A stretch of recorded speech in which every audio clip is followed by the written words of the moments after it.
Laser show in Prayagraj, Naini over bridge के बगल में जा रहे हैं वही देखने के लिए। Welcome to my channel bro. बस कुछ ही दूर पर है, यहाँ से दृश्य रुकेगी नैनीपुर से।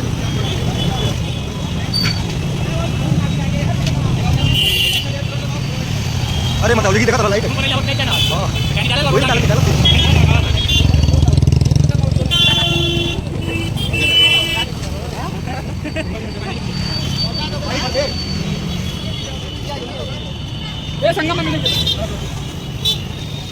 यहाँ पर नैनीपुल है, नैनीपुल है ये लेजर शो नीचे हो रही है नैनीपुल के पास। यहाँ पर देखिए, वहाँ पर ये बोल रहा हूँ हाँ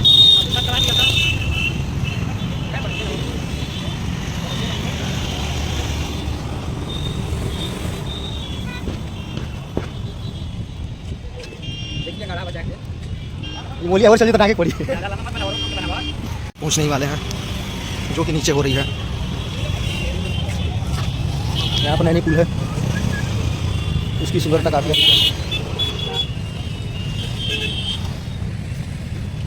में बड़ी चल रही है।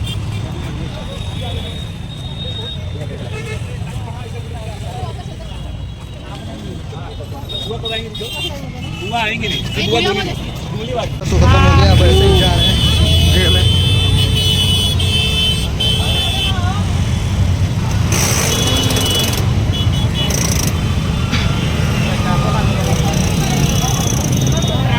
लोकेशन अरे मरेगा लेजर शो खत्म यहाँ का नैनीपुर का, जो कि इधर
सूर्य ग्रहों में श्रेष्ठ है और चंद्रमा नक्षत्रों में श्रेष्ठ है, उसी प्रकार प्रयाग सभी तीर्थों में सर्वश्रेष्ठ है। पद्म पुराण में वर्णित ये श्लोक जिस तरह प्रयाग की विशेषता को दर्शाता है, उसी तरह इस पावन मैं यज्ञ करने हेतु इस सृष्टि में एक ऐसा स्थान दूंगा जो दिव्यता और पवित्रता की दृष्टि से सर्वोत्तम हो। क्या मुझे ऐसा कोई उपयुक्त स्थान बता सकते हैं जो सभी तीर्थों में सर्वश्रेष्ठ हो? जगत रचयिता को मेरा प्रणाम। भगवान, मैं धन्य हूं कि आपने मुझे इस योग्य समझा। क्यों ना आप स्वयं ही सभी पवित्र स्थानों का मूल्यांकन करें। ऐसा कीजिए, आप तुला के एक पलड़े पर सप्तपुरियों को रखिए और दूसरे पलड़े पर भगवान विष्णु के स्थायी निवास प्रयाग को रखिए, जिसका भार सबसे अधिक आए।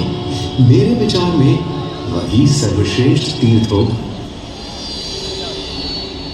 इस मूल्यांकन के परिणाम स्वरूप प्रयाग का पलड़ा ही भारी रहा। इस तरह प्रयाग की प्रधानता सिद्ध हुई और तभी से इसे तीर्थों का राजा कहा जाने लगा। आज भी ऐसी मान्यता है कि भगवान ब्रह्मा ने गंगा नदी के पश्चिमी तट पर 10 अश्वमेध यज्ञ संपन्न किए थे। आज उस स्थान को हम दशाश्वमेध घाट के नाम से जानते हैं। भगवान ब्रह्मा के अलावा इंद्रदेव, वरुण देव एवं सोमदेव ने भी प्रयाग क्षेत्र में भी भगवान कृष्ण की आराधना करने हेतु यज्ञ किए थे, जिससे उन्हें भी श्री हरि का आशीर्वाद प्राप्त हुआ। प्रयाग शब्द में प्र का अर्थ है उत्कृष्ट और याग का अर्थ होता है यज्ञ। इसलिए इन दो शब्दों से बना प्रयाग सबसे पवित्र स्थान माना जाता है। प्रयाग ही संसार में एकमात्र ऐसा पावन क्षेत्र है जहाँ 3 पवित्र नदियों का संगम होता है। इस संगम का भी एक अनूठा महत्व है।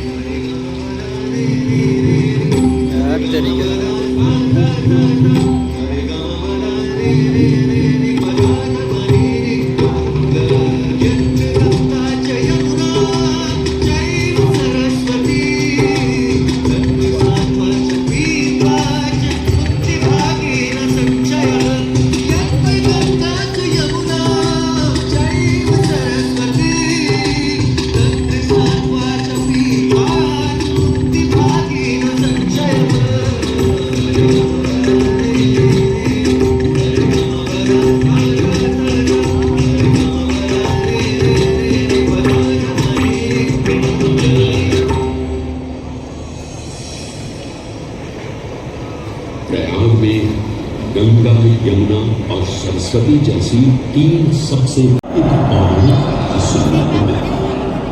ऐसा माना जाता है कि बद्रीनाथ क्षेत्र की गुफाओं में जब वेद व्यास जी भगवान गणेश को महाभारत की कथा सुना रहे थे, तब उस पनिया से दृश्य बना था ना, पनिया से दृश्य बना था।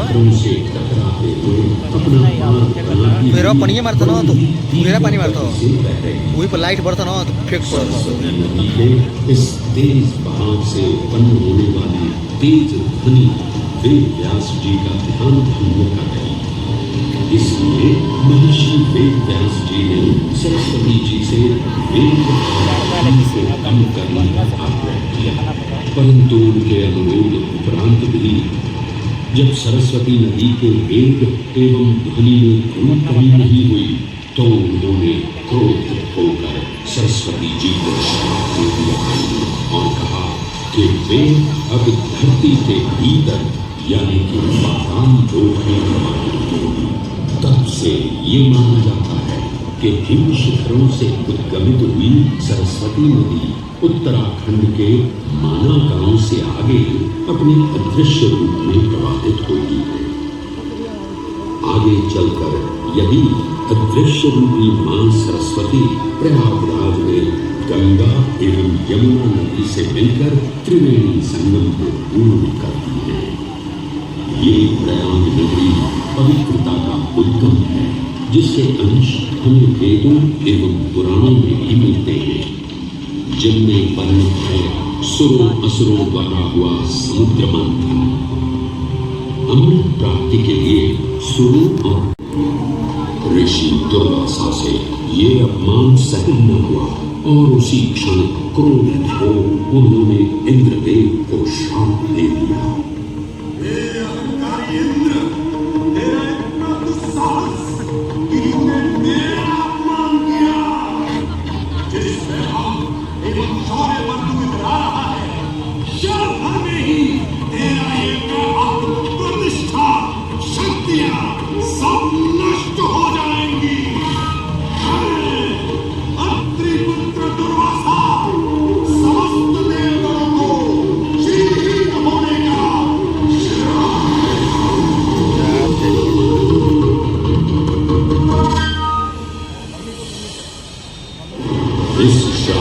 परिणाम स्वरूप स्वर्गलोक से लेकर वैकुंठ धाम तक का सारा वैभव चला गया। जहां स्वर्गलोक में सभी देवता अपना वैभव एवं शक्तियां खो चुके थे, वहीं वैकुंठ धाम में मां लक्ष्मी भी क्षीर सागर की गहराइयों में चली गई। उनके जाते ही सृष्टि का संतुलन बिगड़ने लगा एवं असुर राजा बलि ने तीनों लोग अपने अधीन कर लिए। ये सब देखकर सभी देवतागण अपने के खोए क्योंकि उनके बिना यह समुद्र मंथन संभव नहीं है।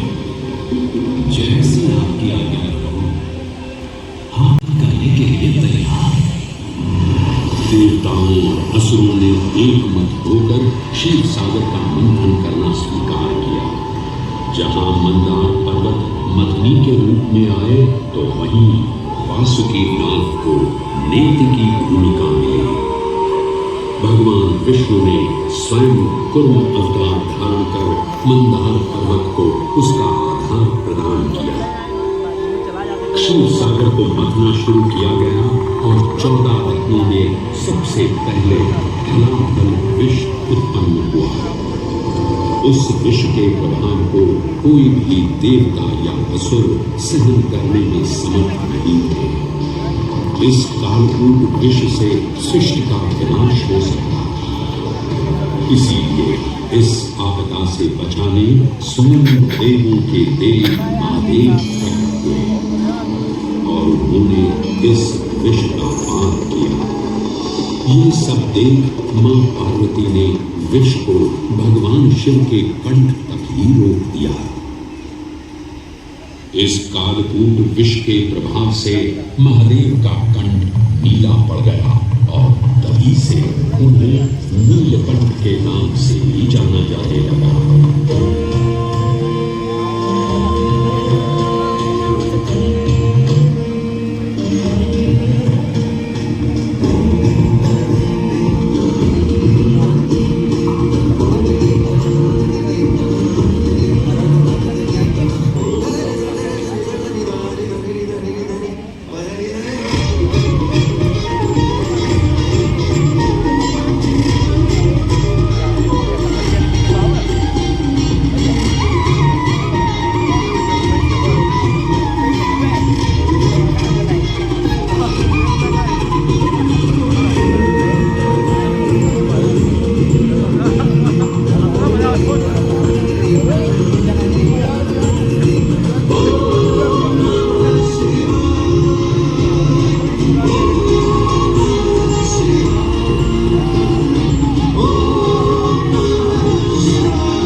के पश्चात समुद्र की गहराइयों से मां लक्ष्मी का आगमन हुआ, जिन्हें भगवान विष्णु ने वर्ण करके अपनी अर्धांगिनी बना लिया। इसके पश्चात समुद्र मंथन से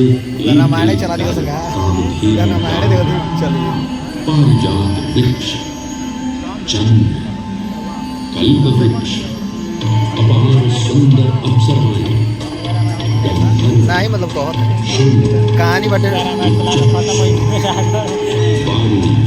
फैक्ट कुल बतिया सा कौस्तुभ मणि जैसे अनेक रत्न उत्पन्न हुए, लेकिन सभी को जिस रत्न की सबसे अधिक प्रतीक्षा प्रयागराज संगम उस रत्न का निकलना अभी बाकी था।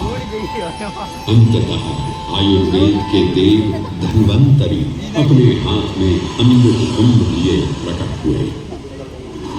अमृत कुंभ पानी की एक घमासान युद्ध आरंभ हुआ। इसी युद्ध के दौरान सर्वभानु अमृत कुंभ को अपने अधीन कर पाताल लोक की ओर चला गया। अमृत कलश को वापस पाने हेतु देवतागण अपने आराध्य भगवान विष्णु का स्मरण करने लगे। तदोपरांत भगवान विष्णु एक सुंदर अप्सरा मोहिनी का रूप धारण कर पाताल लोक पहुंचे, जिसे देख सभी असुर सम्मोहित होने लगे।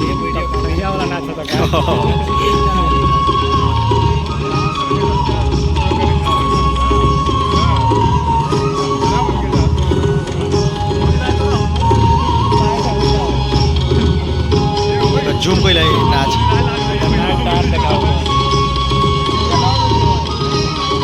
बम मारा तो जूम हो जाला पूरा वीडियो में कम बोला 26,000 कम नहीं हो गई है 30 30,000 का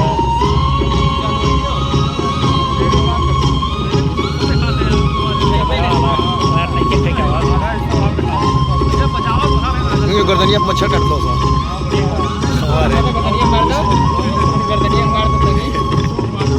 डांस देखो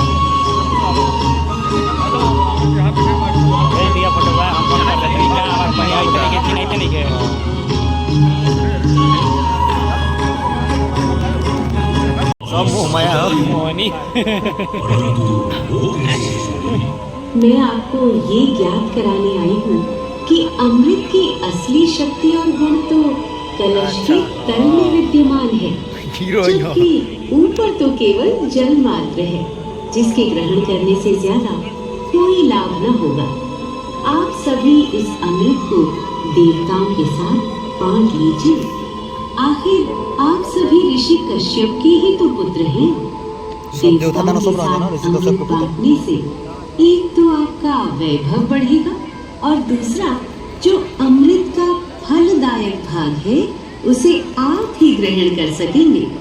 हे मनमोहनी, तुम सत्य ही कह रही हो, परंतु अगर हमारे अमृत कलश देवताओं को दे तो क्या वे सारा अमृत स्वयं ही ग्रहण करें और हम सभी असुर इससे वंचित ही रह जाएं?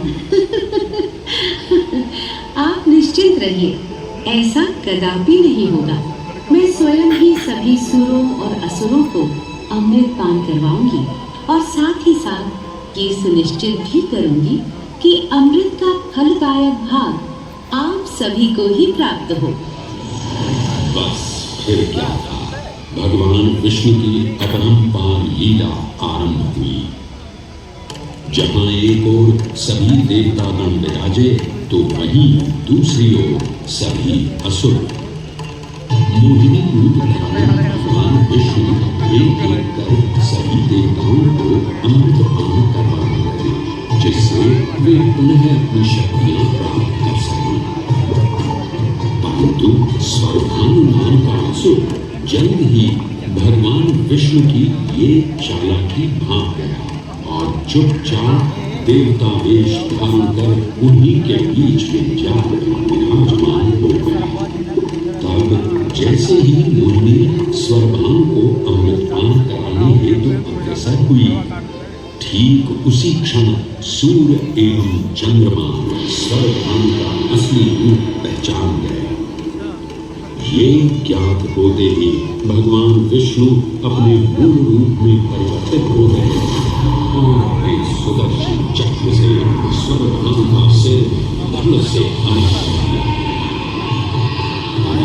तब तक अमृत की 2 बूंदें स्वर्भानु के कंठ से उतर चुकी थी, जिसके चलते वो अमरत्व प्राप्त कर चुका था।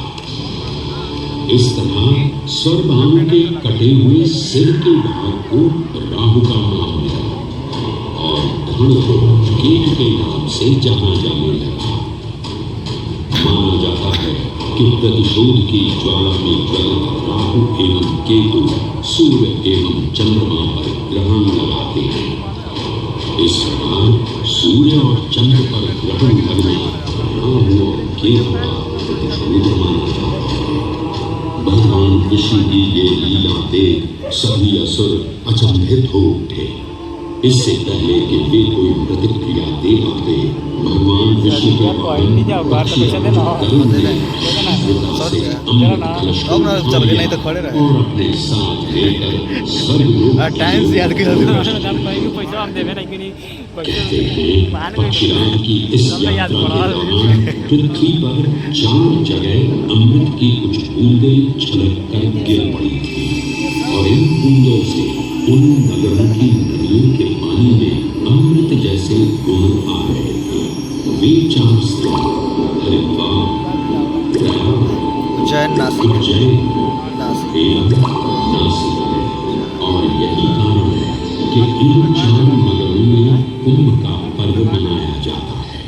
ऐसी भी मान्यता है कि एक दिव्य दिवस एक सांसारिक वर्ष के बराबर होता है और पक्षीराज गरुड़ की यात्रा में 12 दिन लगे थे।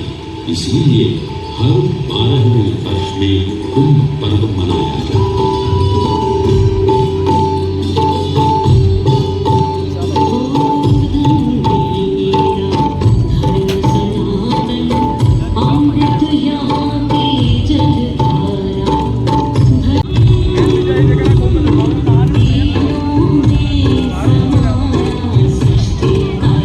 क्या चलिए अबे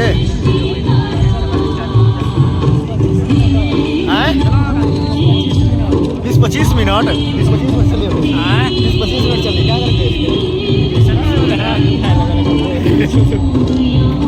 चलो तैयार कराओ चले कराओ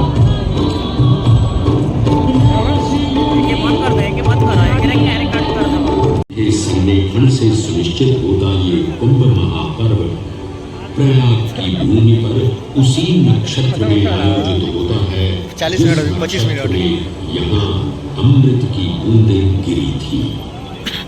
गणनाओं के अनुसार जब बृहस्पति वृषभ राशि और सूर्य चंद्रमा मकर राशि चक्र में प्रवेश करते हैं तब प्रयागराज में कुंभ पर्व आयोजित किया जाता है। सनातन धर्म की प्राचीनतम धरोहर माना जाने वाला ये कुंभ पर्व भारत ही नहीं बल्कि विश्व भर से आए करोड़ों श्रद्धालुओं का स्वागत करता है। कुंभ पर्व केवल एक पर्व ही नहीं बल्कि एक तीर्थ का अवसर भी है जहाँ लाखों श्रद्धालु फोन कर दो के नियमों का चल पालन करते हैं। चल गए पौष पूर्णिमा से लेकर माघ पूर्णिमा तक चलने वाले कल्पवास के दौरान तीर्थालु सांसारिक सुखों को त्याग कर तपस्वी संतों की तरह कुटिया में रहते हैं।